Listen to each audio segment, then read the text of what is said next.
on? This is print paper, so it's not ideal to work on for the masterpiece because it cockles. But for the exercise, and you don't want to lose your masterpiece, I suggest you start from that one, and then your masterpiece, we will go to that in a moment. So I'm going to turn the page sideways because it's easier for my little handy pandy. And I'm going to marry the colour up to the other side and squeeze it across, going round.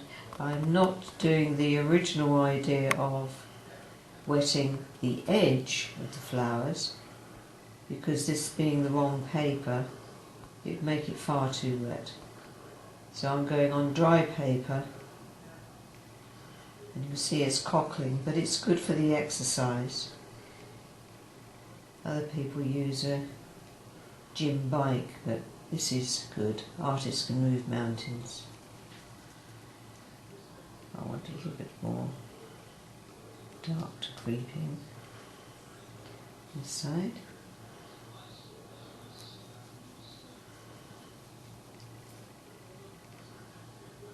This is a size 10 brush, but it is the major brushes which come to a nice fine point, and you've got plenty of paint in the stub.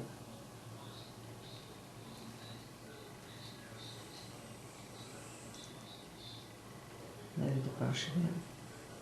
Talk louder.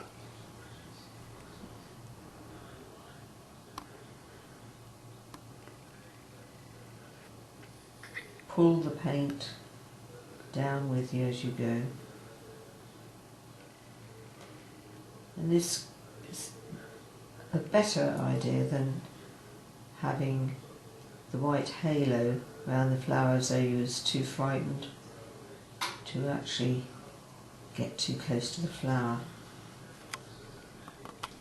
And it's all artists go through that stage of fear of making a mistake.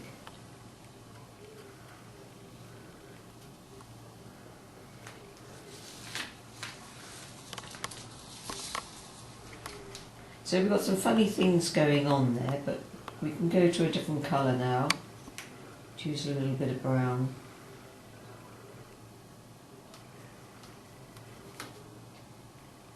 More green.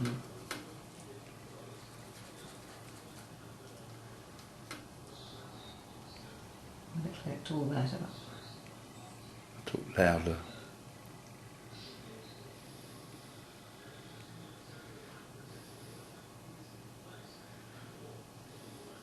I'm leaving spaces now as to make it like marble paper.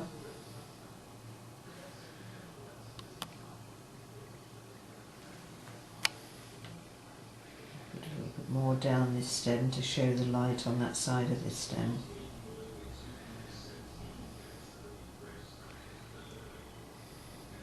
Pull away from the edge of the flower all the time. Pull down.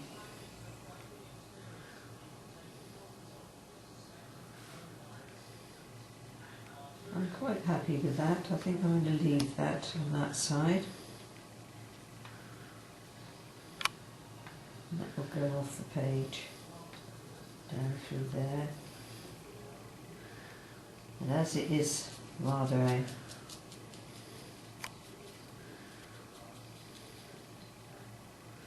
thin paper, I'm going to lay the brush down just to sort of get some texture down that side. And that could be other flowers in that sort of left area. We could put a little bit stronger mix.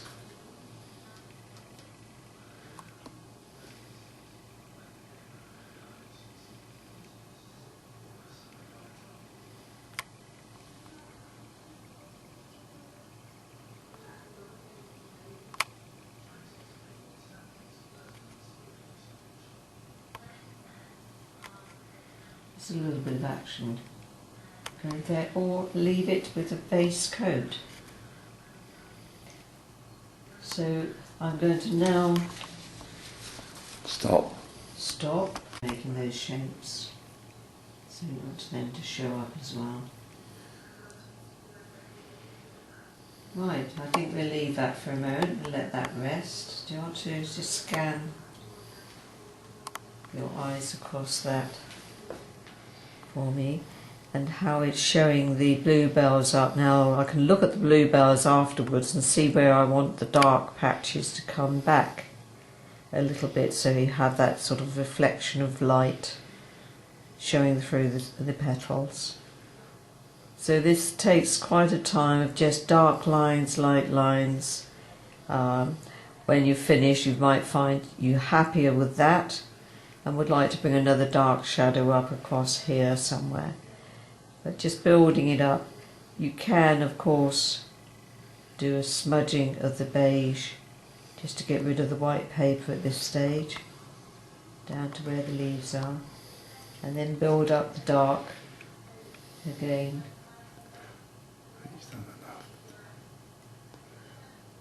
So some more of the brown. The brush is a little bit drier, and look to see where you want to have some darker bits again. I'm going to come in there.